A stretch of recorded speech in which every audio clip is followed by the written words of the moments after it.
ನಿವೃತ್ತ ಡಿಜಿಐಜಿಪಿ ಓಂ ಪ್ರಕಾಶ್ ರಾವ್ ಹತ್ಯೆಯ ನಂತರ ಪತ್ನಿ ಏನು ಜೈಲು ಸೇರಿದ್ರೆ ಕೃತಿಕಾ ಒಬ್ಳೆ ಮನೆಯಲ್ಲಿ ಅಂದ್ರೆ ಓಂ ಪ್ರಕಾಶ್ ರಾವ್ ಅವರ ಮಗಳು ಕೃತಿಕಾ ಒಬ್ಳೆ ಮನೆಯಲ್ಲಿ ವಾಸವಾಗಿರ್ತಾಳೆ. ಜೊತೆಗೆ ಅಣ್ಣ ಕೂಡ ಬೆರಡಿಗೆ ಶಿಫ್ಟ್ ಆಗಿದ್ದಾನೆ ಅನ್ನುವಂತ ಮಾಹಿತಿ ಸದ್ಯಕ್ಕೆ ಲಭ್ಯ ಆಗಿರುವಂತದ್ದು. ಆದ್ರೆ ಕೃತಿಕಾ ಮನೆಯಲ್ಲಿ ಒಬ್ಳೇ ಇರುವಂತಹ ಸಂದರ್ಭದಲ್ಲಿ ಹೊರಗಡೆ ಬಂದು ಕೆಲವೊಂದು ದಾಂಧಲೆ ಮಾಡ್ತಾ ಇದ್ದಾಳೆ ಅನ್ನುವಂತಹದ್ದು ಸ್ಥಳೀಯರ ಆರೋಪ ಆಗಿರುವಂತಹದ್ದು. ನಿನ್ನೆ ರಾತ್ರಿ ಕೂಡ ಇದೇ ರೀತಿಯಾದಂತಹ ಒಂದು ಘಟನೆ ನಡೆದಿದೆ ಅಂತ ಹೇಳಲಾಗ್ತಾ ಇದೆ.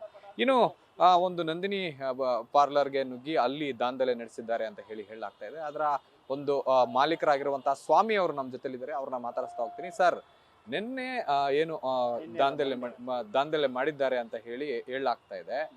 ಕಂಪ್ಲೀಟ್ ಆಗಿ ಏನಾಯ್ತು ಸರ್ ಮೊನ್ನೆ ಏನಂತ? ಮೊನ್ನೆ ಏನು ಅನ್ನೋದು ಗೊತ್ತಿಲ್ಲ. 7:40 8 o'clock ಸಮಥಿಂಗ್ ಟೈಮಲ್ಲಿ 8 to 8:20 ಸಮಥಿಂಗಲ್ಲಿ ನಿಂತಿದ್ದೆ, ಟೀ ಕೊಡ್ತಾ ಇದ್ದೆ. ಬೇರೆಯವ್ರಿಗೆ ಯಾರೋ ಟೀ ಕೊಡ್ತಾ ಇದ್ದೆ. ಮೇಡಮ್ ಬಂದರು, ಸೈಡ್ಗೆ ಹೋಗಿ ಮೇಡಮ್ ಅಂದೆ. ಅಷ್ಟೇ ನನಗೆ ಗೊತ್ತಾಗಿದ್ದು. ಅದು ಬಟ್ ನನಗೆ ಒಂಥರ ಡಿಫ್ರೆನ್ಸ್ ಆ ಥರ ಆಗ್ತದೆ, ಎಲ್ಲ ಹೊಡೆದಾಕ್ಬಿಟ್ಟಲ್ಲ, ಅಷ್ಟೇ ನನಗೆ ಗೊತ್ತಾಗಿದ್ದು. ಹೊರಗಡೆ ಬರೋಷ್ಟೊಳಗೆ ತಿರ್ಗಿ ಹೋದ್ರು. ಅಲ್ಲ ಸರ್, ಅಂದ್ರೆ ಅವ್ರು ಬಂದು ನಿಮ್ಮನ್ನ ಏನಾದ್ರು ಟೀ ಕೇಳಿದ್ರ ಅಥವಾ ಯಾವಾಗ ಎಷ್ಟೊತ್ತಿಗೆ ಬಂದ್ರು, ಎಷ್ಟೊತ್ತು ನಿಂತಿದ್ರು ಅಂತ? 7:45 8 o'clock ಸಮಥಿಂಗ್, 8 ಮೇಲೆ ಅದು ಟೈಮಿಂಗ್ಸ್ ಗೊತ್ತಿಲ್ಲ. ಅದು ಆ ಥರ ನಿಂತಿದ್ರು. ನಮ್ಮ ಪಾಡಿಗೆ ನಾನು ಒಳಗಡೆ ಇದ್ದೆ. ಅವ್ರು ಬಂದಿದ್ದೆ, ಎಲ್ಲರಿಗೂ ಇದು ಮಾಡಿ ಬೈಕೆಲ್ಲ ಕೆಡಗಿ ಎಲ್ಲ ಇದು ಮಾಡಿ ಹೊಟ್ಟೋದ್ರು. ಅಂದ್ರೆ ನೀವು ಸೈಡ್ಗೆ ಹೋಗಿ ಅನ್ನೋ ಒಂದೇ ಒಂದು ಕಾರಣಕ್ಕೆ ದಾಂಧಲೆ ಮಾಡಿದ್ರ? ಗೊತ್ತಿಲ್ಲ ಅದು ದಾಂಧಲೆ ಅನ್ನೋದು. ಅದು ಸೈಡ್ಗೆ ಹೋಗಿ ಅಂದಿದ್ದು ಅಷ್ಟೇ. ಅವ್ರಿಗೆ ಏನಾಯ್ತೋ ಡಿಫ್ರೆನ್ಸ್ ಸರ್ ಏನು ನನಗಂತೂ ಗೊತ್ತಿಲ್ಲ. ಬಟ್ ಏನು ಮಾಡಿದ್ರೋ ಗೊತ್ತಿಲ್ಲ. ಎಲ್ಲ ಚೆಲ್ಲಿ ಇದು ಮಾಡೋದು. ಚೆಲ್ಬೇಕಾದ್ರೆ ಏನಾದ್ರು ಕಿರ್ಚಾಡುವಂತದ್ದು ಅಥವಾ ನಿಮ್ಮ ಮೇಲೆ ಏನಾದ್ರು ಚೀರಾಡುವಂತದ್ದು ಮಾಡಿ? ಏನು ಮಾಡಲಿಲ್ಲ ಪಾಪ. ಅವ್ರು ಕಿರ್ಚಾಡ್ಕೊಂಡ್ರು, ಎಲ್ಲ ಕೆಡಗಿದ್ರು, ಹೋದ್ರು ಅಷ್ಟೇ. ಆಮೇಲೆ ಪೊಲೀಸ್ನವ್ರು ಬಂದಿದ್ರು, 112 ಕಾಲ್ ಮಾಡಿದ್ರು. ಅವ್ರು ಬಂದು ಪಾಪ ಅವರು ರೆಸ್ಪಾನ್ಸ್ ಮಾಡಿದ್ರು ಪೊಲೀಸ್ನವರು.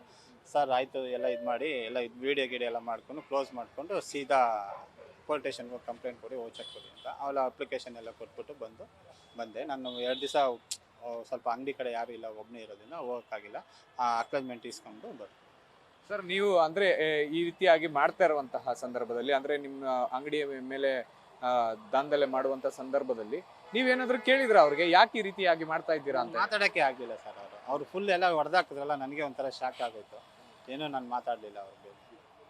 ಅದಾದ ನಂತರ ಪೊಲೀಸ್ ಸ್ಟೇಷನ್ಗೆ ಏನಾದ್ರು ಕರ್ಕೊಂಡು ಹೋಗಿದ್ರ? ಯಾರ? ಕೃತಿಕಾ ಅವ್ರನ್ನ? ಗೊತ್ತಿಲ್ಲ ಅದು. ಬಟ್ ನಾನು ಸ್ಟೇಷನ್ಗೆ ಹೋದೆ, ನೀವು ಹೋಗಿ ಕಂಪ್ಲೇಂಟ್ ಮಾಡಿ ಬರ್ತೀವಿ ಅಂತಂದ್ರು. ಬಟ್ ಅಲ್ಲಿಗೆ ಹೋದೆ ನಾನು. ಅಲ್ಲಿಗೆ ಏನು ಗೊತ್ತಿಲ್ಲ ನನಗೆ. ಎಷ್ಟು ಲಾಸ್ ಆಗಿದೆ ಸರ್ ಈಗ? 8,000 ಲಾಸ್ ಆಗಿದೆ ಸರ್.